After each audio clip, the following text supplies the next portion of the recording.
Good morning. I think we did it. Okay, thank you, everyone. Welcome to Audits and Risk Management Committee, Wednesday, September 25th, 2024. Let's call this meeting to order and take roll.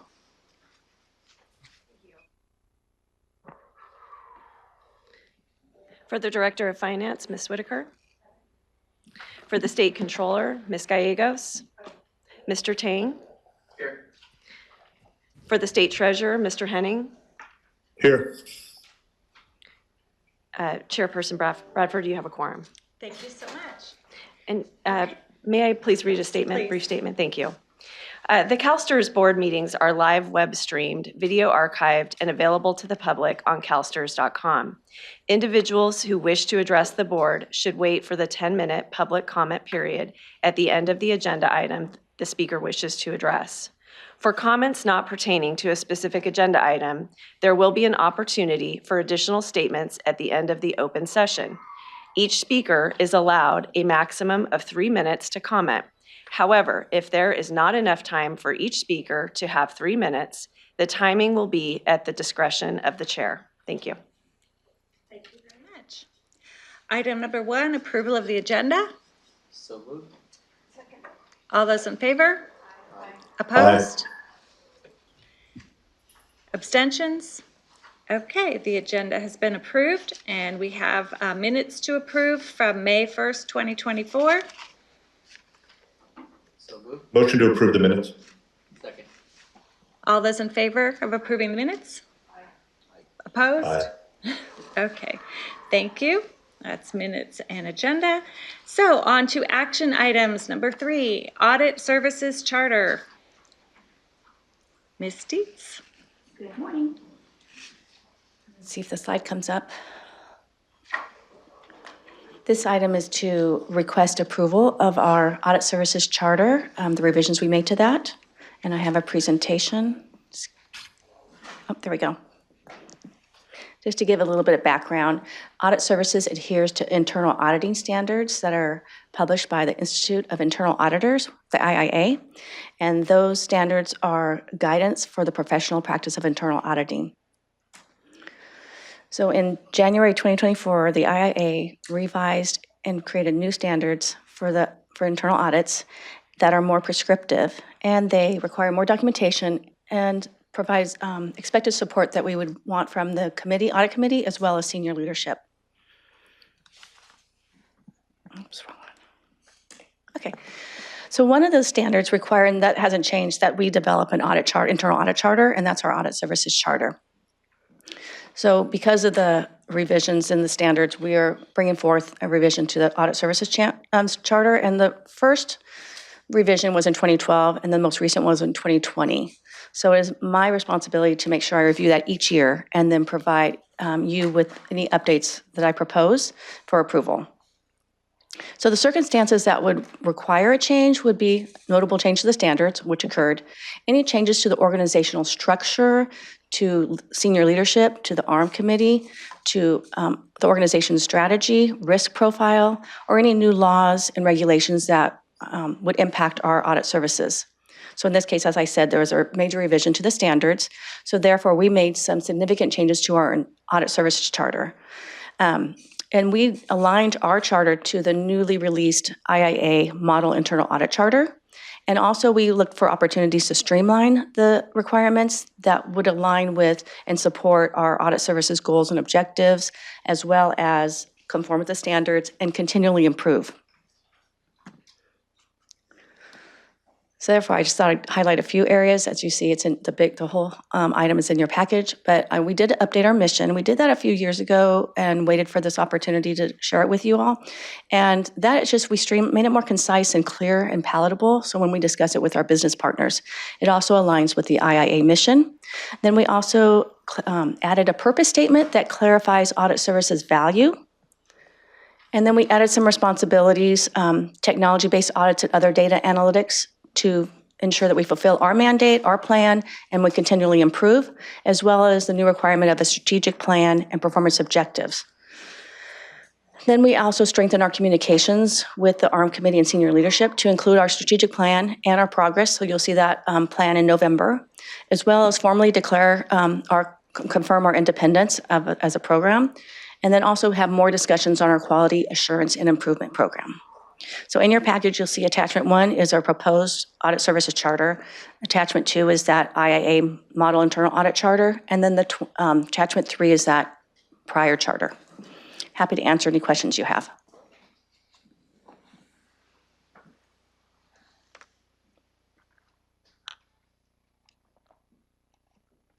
Okay, Ms. Gallegos, go ahead. I did not see a redlined version. I saw the model redlined, but no charter redlined. Yes, I did that purposefully because I had the new charter and that prior charter was so different, you would have saw a lot of, it would have hurt your eyes probably. That's how much a restructure it was. Okay. And it went from 11 pages to 7 pages. Okay. So I really just followed that model charter really was the guide. And then you'll see there's a section in there that talks about board oversight. Many of those requirements were covered in the ARM charter or within this charter. I didn't read the introduction thoroughly, but I didn't see that noted, that there was such a significant difference that we did not need a red line. Maybe just pointing that out, because it was really hard to figure out what the changes were. Right. And some of those areas I highlighted were some of the significant changes. Thank you.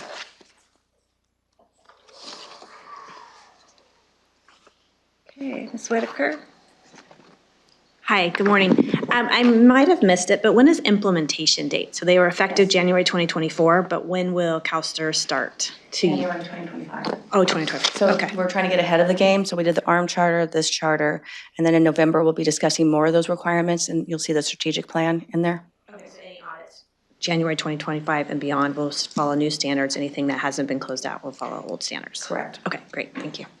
Would you like to add anything? Thank you. Thank you, Chairman Bradford. Good morning, Board. So although it is a significant change in the verbiage, but there really aren't any changes in the way Audit Services is conducting its business. So when they read it, we're not doing this because we wanted to, or you're not because you wanted to, but because you had to. So the Institute said, hey, we have a far more specifically descriptive is how, if I can sandwich those two words together, they wanted it to be less verbiage that didn't have a lot of meaning, and instead try to focus on some specific relationships and obligations. And I think it's an improvement, but it's important to understand that it's really not going to change anything that Audit Services does. It's more of it's easier to understand now what, would you agree? It's easier to understand what Audit Services obligations are and what the board's obligations. So the board's obligation, so that you know, is that the IAA asks that those charged with governance, which is you, formally approve the charter. And so I believe that's That's the request today, yes.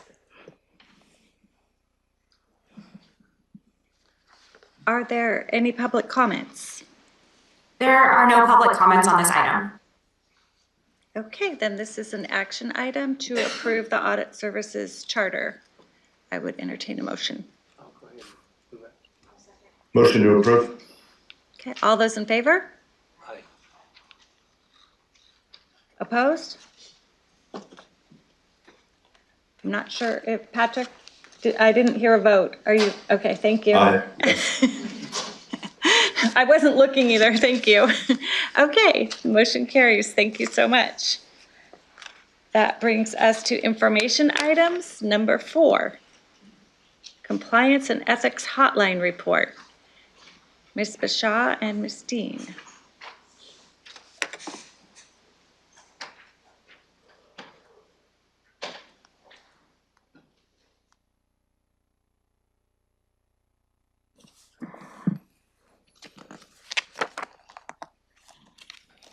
Good morning. Okay. So I'm Lynn Bashaw. I'm your Director of Enterprise Risk Management and Compliance Services. Here with me is Megan Dean, the Enterprise Compliance Manager. We're here to present the annual update on the CalSTRS Compliance and Ethics Hotline.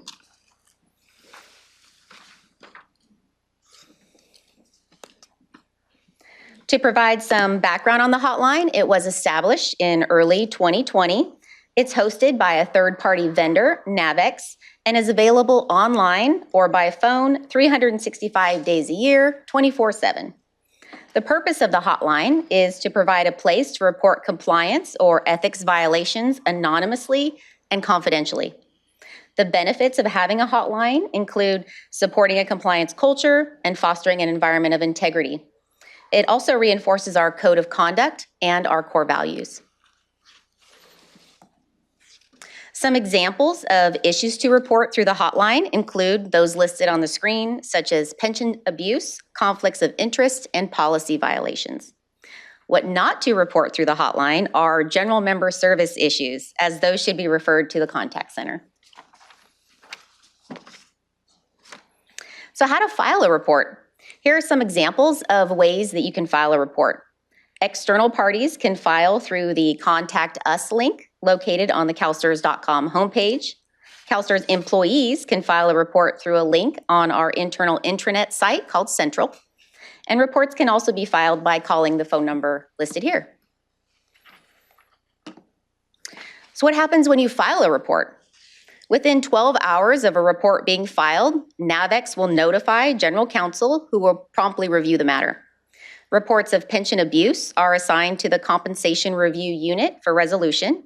All other reports may be assigned to Human Resources, General Counsel, or Benefits and Services for investigation.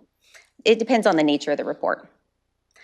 I am also notified by Navex of all reports filed, and my role is to provide oversight of case management to ensure CalSTRS promptly responds to each report. This question regularly comes up, so I thought I'd just go ahead and address it. Should a report involve the General Counsel or myself, Navex will automatically bypass us, and the report goes to the Human Resources Director. So we do have a process in place in case that does occur. As part of maturing the Enterprise Compliance Program, this year we created a training plan, which included marketing and awareness of the hotline. We developed this awareness brochure that provides information on what the hotline is, a new mobile QR code for reporting, how to file a report, and provide some examples of what types of issues should be reported through the hotline. We also developed a wallet card. So this employees can carry with them, and it has a mobile online phone number and a QR code, so something physical to carry. We also provided hotline education as part of the annual risk and compliance training, which all employees are required to complete.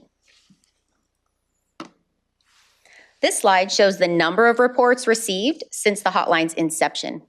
As expected, with a new program, the number of reports has increased year over year. In FY 23-24, we received 85 reports.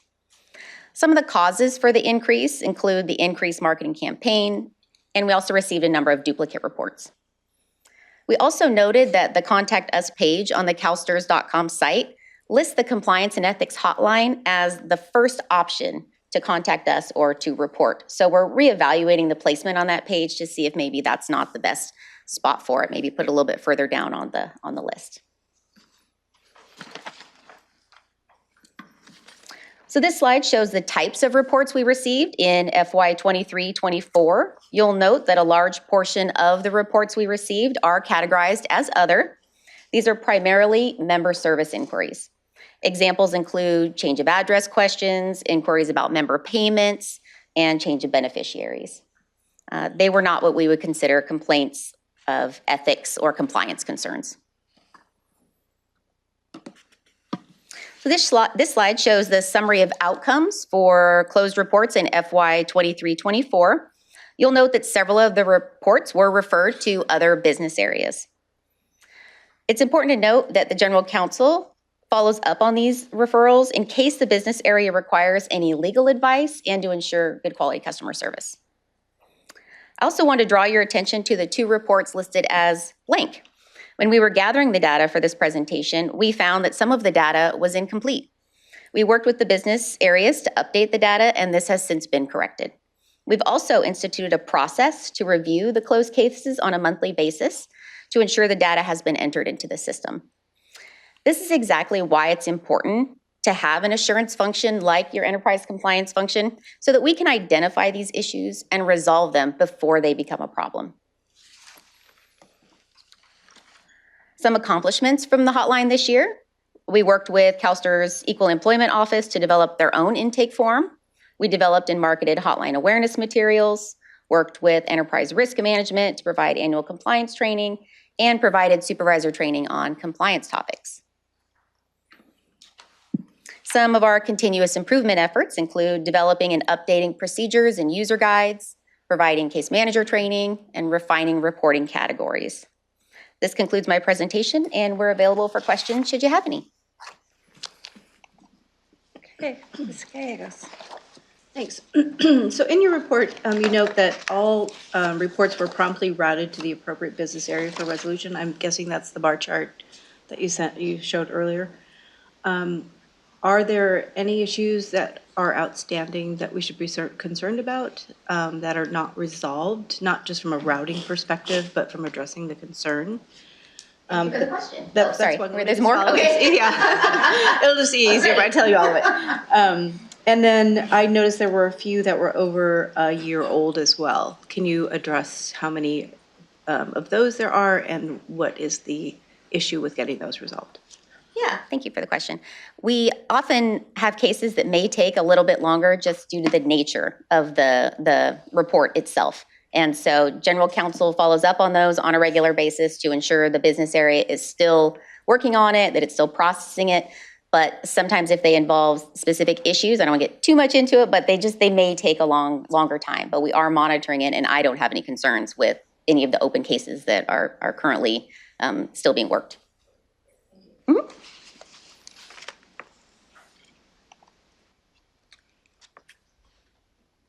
Dr. Yatman. Thank you, Chairman Bradford. So, Lynn, nice job publicizing this. A hotline is really important for a lot of reasons. It tells the public that you care about integrity, that it's important that people feel free to come forward in a very anonymous way to express their concerns. And so it's really important. But it's only useful if people know it's there. If nobody knows it's there, it's not very useful. And so it would be easy to fall back on just focusing on saying, well, you know, what are the reports and who do they get routed to? And that is really important. But it's a fairly new, it's not brand new, but it's, you know, you're old as me, things can be new still. And it's still important to do exactly what you're doing. So I applaud your efforts to publicize it. And I think that is a large part of why we saw more reports, because more people know it exists. That's exactly what we want. Now, you're going to have to live with several others. And I'm sure you heard the explanation, which is exactly what's going on. People use the hotline for things that aren't hot. is what it is. It's just general inquiries. And, well, golly, this will be routed to someone in a day. And so it'll go right to the top of the list, right? And that's fine. There's no way around that. And that's going to just be a part of it. So, but living with that is a very comfortable thing because of the flip side of the coin, which is the opportunity it gives the public, whether they be inside or outside of CalSTRS, to express any concerns they have. So I think it's really important. And my biggest point again is that thank you for publicizing it and getting it out there, and just keep pushing that, not only inside the organization, but thinking about how, you know, outside the organization as well. Thank you for your work on that. So I have a question related to that. Do you think it's better to have the hotline prominently placed as we do and have the 33 other rather than bringing down the other because people are using it for the wrong thing? I'm kind of... Yeah, because we're making that decision coming up, so I want your opinion out there. It's kind of a chicken and the egg kind of a question, but... I understand your question. My preference would be to get as many hits on the hotline as we possibly can and just learn to live with the others. Because to make it more difficult or sort of not hide it, but to make it less prominent. You run the risk of maybe, I'd rather have, type 1, type 2 errors, right? I'd rather live with type 2 errors all day long and then not have any type 1 errors. That's the statistician in me talking, I guess. I wanted to highlight that too, so the committee was prepared to always have other, because I think it's important that people see that we're doing that and can quickly find it. Sorry for the extra work. Brian. Lynn and Megan do an awesome job, and they work closely with Jennifer here. But one of the things that's on their work plan, I know, I'm speaking for them, is to take a look at the buckets and see if those others can be broken down into, further distinctions. So we are going to meet and see if we need to refine the categories, the reporting, because some of them can be, someone could write and say something like, I think the political environment is unhealthy for investments. And it's like, okay, what do we do with that? Well, we send it to investments and we say, you guys figure it out. But we usually end up closing something like that. That's kind of the stuff that goes in there. Sometimes we get reports where they didn't actually put any information in. They failed to complete it.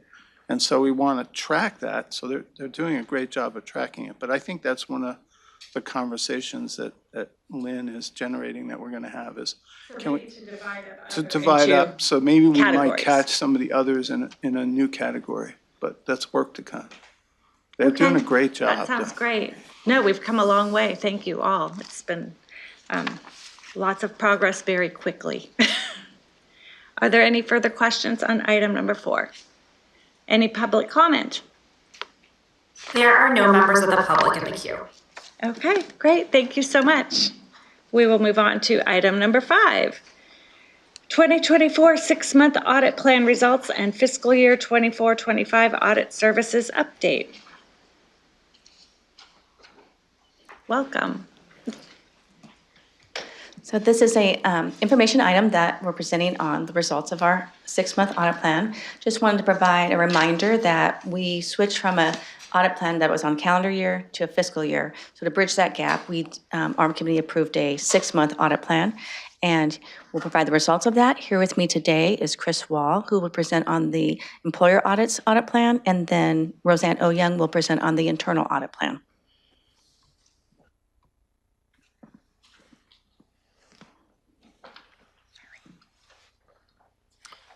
All right, well, thank you for having us today. I wanted to start out by saying our audit plan for the 6-month audit plan did cover the period of January 1st, 2024 through June 30th of 2024. And when we set up the audit plan initially, we did have a range of audits in our audit plan of 50 to 70. The top end was aspirational, but that was our hope, is that we could make that goal. And I'm pleased to announce that we did get close. We completed a total of 65 audits, which is definitely on the upper end of that audit plan. And out of the 65 audits completed, those employers employ approximately 40,000 members.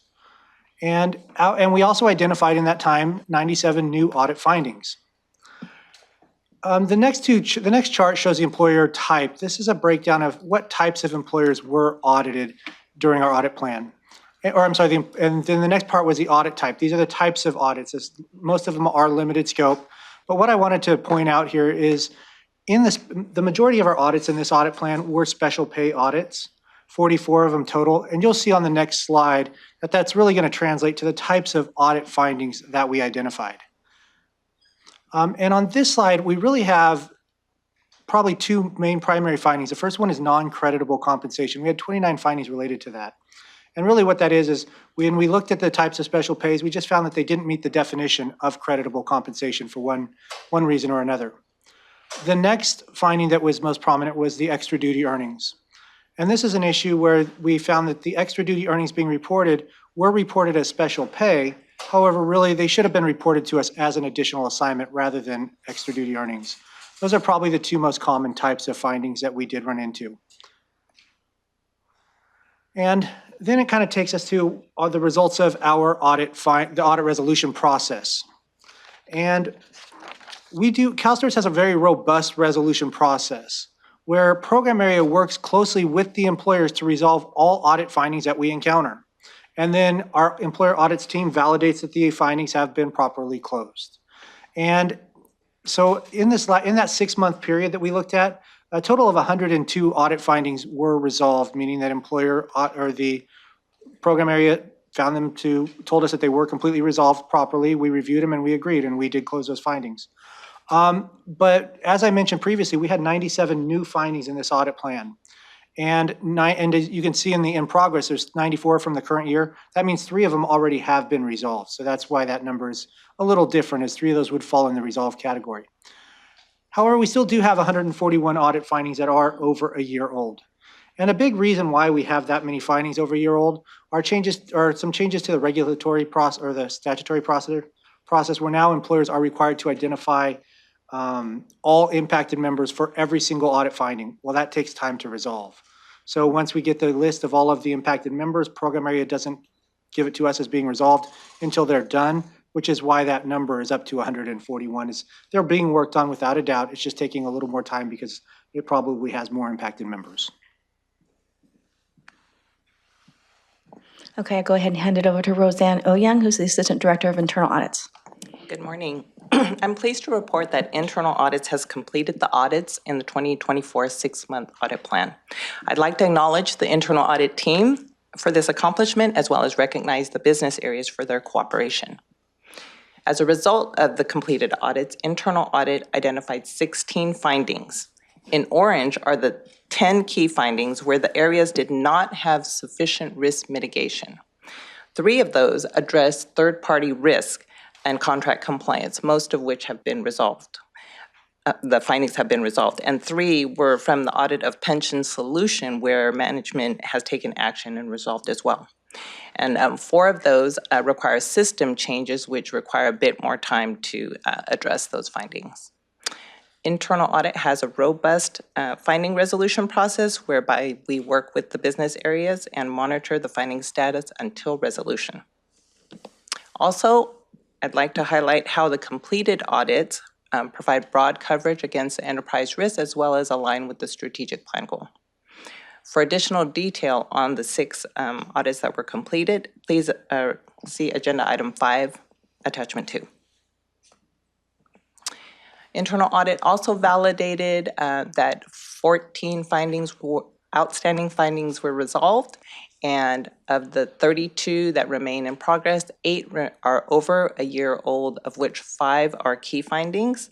And for that detail, please see Agenda Item 5, Attachment 3. And we will continue to work with the management to ensure risk is mitigated to an acceptable level.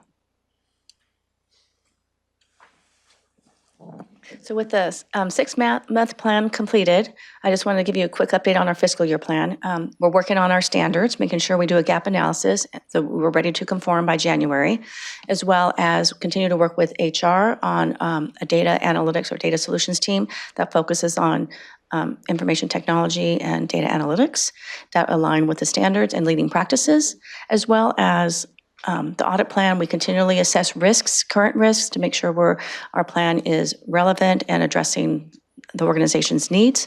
One area is an audit of investment strategy and risk that we're deferring till the next fiscal year due to some restructure within that area. We're happy to answer any questions you have for us. I do not see any questions from the committee. Dr. Yatman, would you like to add anything? Oh, yeah. Thank you, Chairman Bradford. So, Chris, let's start with you. Thank you thank your staff for me. They've been busy. 110, reasonable? Next, I'm talking. Oh, yeah, I think it is definitely reasonable. We do have a lot going on right now with developing a data analytics team. Some of our staff has moved over, but I still think with all of that, 110 we should be able to hit that reasonably. Staffing justifies that. Yes, I think so. Yes. Okay. Not going to hold you to it, but that. Chris has really implemented some really efficient processes that allow for that to occur. Okay, got it. So for the board's edification, as you know, there's 2 types of audits, if you will, that Chris's team performs. One is called a full scope audit. You saw there was just a couple of those. Those are very involved. They typically involve on boots on the ground, going to the school district and pretty much looking at almost everything, not everything, but almost everything. They're rather extensive. And it's necessary to continue to do some of those, but we've really, really moved away from that. It used to be every audit was a full scope. And over time, the organization's moved wisely away from that and now is very targeted. And part of it is data analytics allows more targeting, experience allows more targeting. And when I say targeting, I mean the finding doesn't drive the audit drives the finding. So the audit is there for very special compensation, for example. You go in saying, we are going to look at special compensation, and that's what we're here to do, remotely often, right? And so that's really an efficient and effective way to audit. But it will mean that, look, if you go fishing where the fish are, you're going to catch more fish, right? So that's why you might say, well, gosh, why are there so many findings? Well, it's because they're getting really good at finding findings. And so I'm not particularly alarmed. In fact, I'm encouraged by the process. So thank you for the hard work. And Dr. Yetman, one thing to add to that is as we go into these focused audits, it doesn't mean we ignore everything else, though. If we're doing an audit for, let's say, special compensation or special pay, and we're in the middle of it, and we do identify outliers related to our pay rate and earnings, it's possible that we could start another audit of that area. So if these limited scope audits drive us to look at another area, we do that. We don't ignore it just because we're looking at limited scope. We kind of let the data tell us which direction to go. And I also wanted to make a note that we are traveling more, and we find that is useful for the employer as well, because that's an educational opportunity. So we have increased our travel, even though they're focus reviews based on, like, we're very thoughtful about if we're going to the, let's say, Bay Area, we're going to do maybe 2 audits in that week that are focused. And the data itself also drives us to whether we travel or not. If the data is telling us, hey, this is an employer that may potentially have more issues based on what's being reported to us, we may decide to make that a travel audit. So we really rely heavily on data analytics in our sample selection. Whether we go to the audits, data analytics is really becoming an integral part of our audit process. Thank you. Roseanne, your turn. So let's talk pension solution. So as we all know, pension solution is a very large undertaking by the organization. It is not yet complete. It's well underway. And this was one of the early audits focusing on data integrity going into it. And so I looked at the findings. I thought about the findings. And what I wrote here is I wrote wahoo, that's all you got. And the reason is, gosh, this is such a large undertaking. And I'm encouraged, not happy, but encouraged that really, if that's all you found, that was a good day for me to see that, because I would have expected at this point to have more issues. So can you speak to that, where you, you were the one in the trenches, or your folks were. Right. So this particular audit focused on data conversion. So that is very specific, and but I was very pleased that they took these findings very seriously, and they have resolved all of the findings that were within or identified. We do have an audit of pre-implementation in the 24-25 plan, and so that will be coming up, and we will be reporting out on that. I was just going to say, we're not done. Oh, just getting started. Great, thank you. Are there any public comments on item number 5? Oh. I'm sorry, I have a question. Really, it came from a board member yesterday who's not on this committee, but it really was the feedback loop to employers from audit findings. And I know part of that is employer services, but maybe, Cheryl, you could at least give us an idea of how you feed back these findings to employers to try to prevent them from having the same issues in the future. And I don't know if Jeff is here or not, if he wants to. Oh, there he is.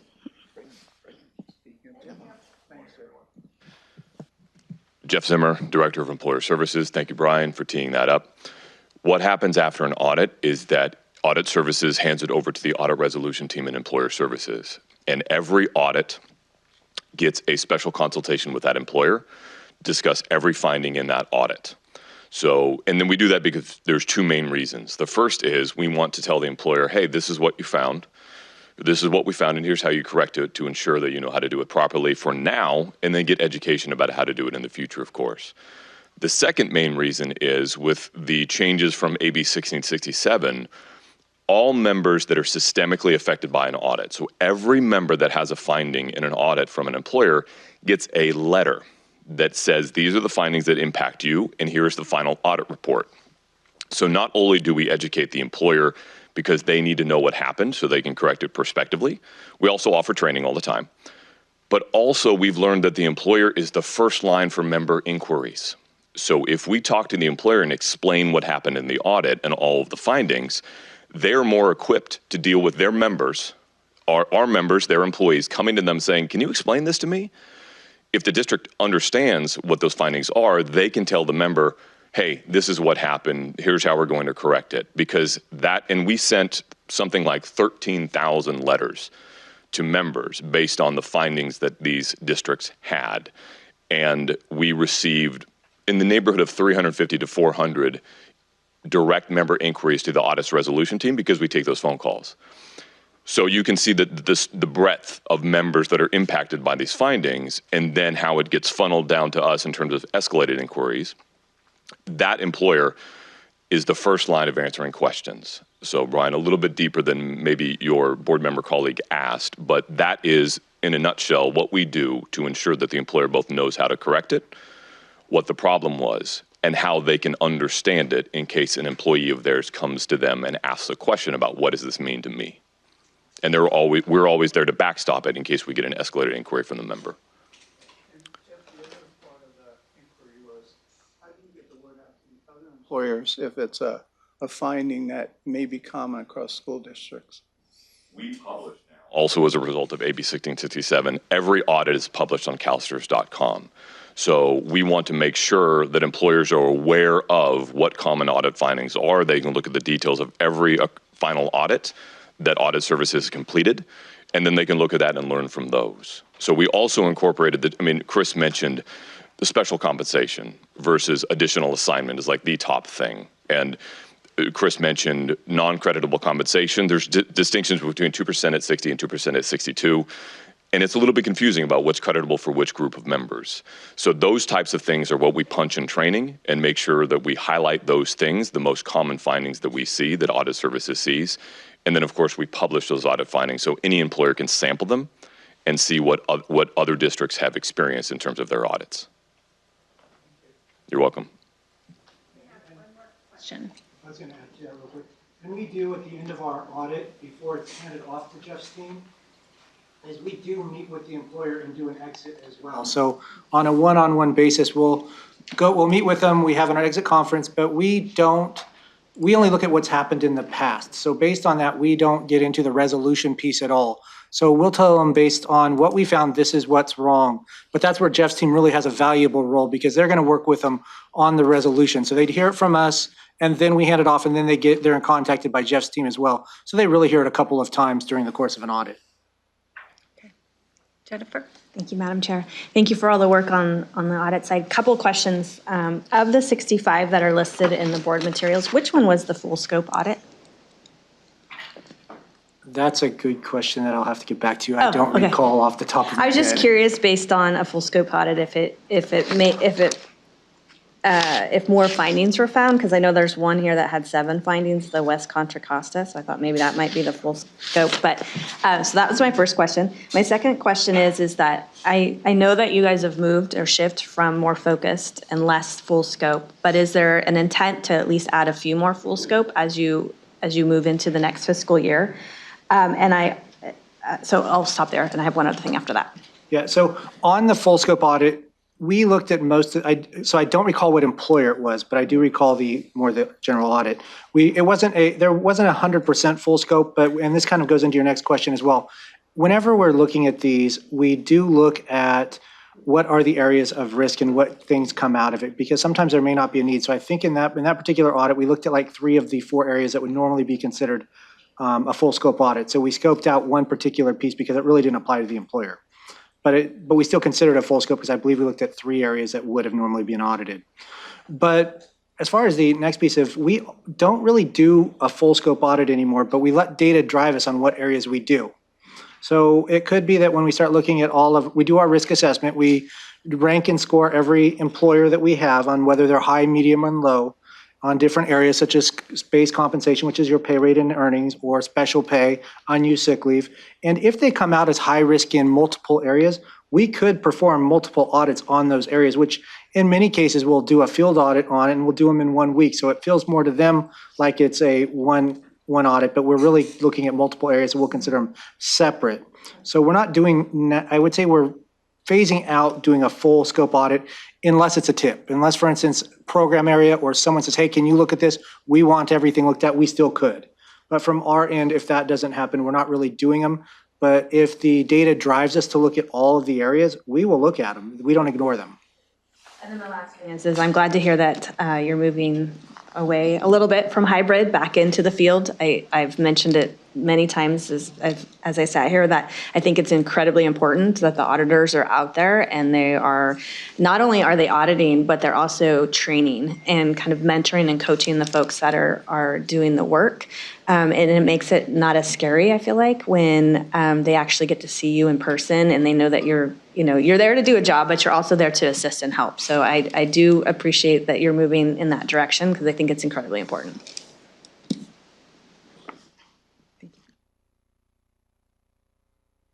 Okay, I think we're ready to circle back to public comment and make sure that we covered it. Was there any public comment on it? There are no members of the public in the queue. Great. Thank you so much for all of the information. We look forward to hearing some more. All right, item number 6, Enterprise Risk Management Report.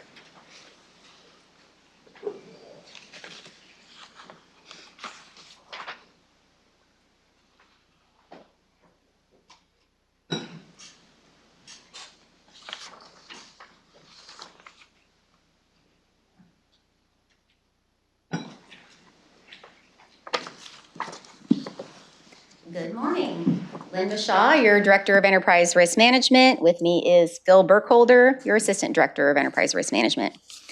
I'm here today to share the semi-annual risk management report. As a reminder, in alignment with our Enterprise Risk Program's maturity plan, we're now bringing this report to the ARM Committee instead of the full board. We expect to have additional board reporting in the future as we continue to mature the program.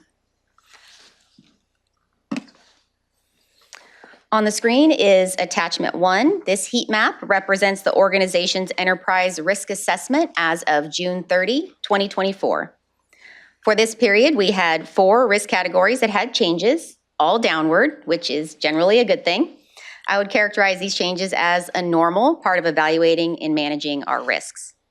Specifically, the changes included risk category 2, pension funding, actuarial. We're displaying a decrease in residual risk because the board adopted new actuarial assumptions that reflect recent experience and align with long-term expectations. Risk category 8, reputational, displays a decrease in the overall residual risk score to reflect the progress made on testing and strategies implemented to further mitigate risk for the pension solution project.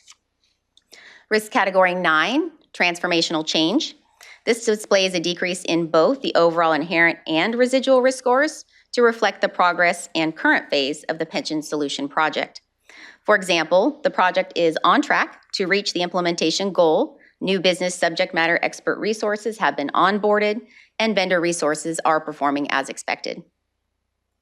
Risk category 10, third parties, displays a decrease in both the overall inherent and residual risk scores to reflect the progress that has been made on third-party risk management within the organization.